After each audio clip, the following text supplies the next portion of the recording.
চিংড়ি মাছ দিয়ে রান্না করব।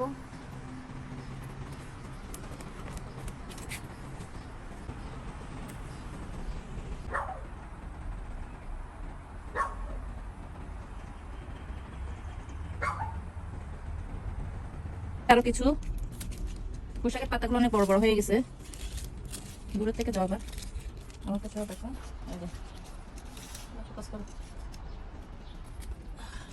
শুধু মোটা পাতাগুলো নিয়ে নিচ্ছি এখান থেকে। আরেকটা পোশাক গাছ এখানে অনেক বেশি হয়েছে, পাতা অনেক বেশি বড় হয়েছে, কেটে কেটে নিয়ে ফেলে আবার হবে।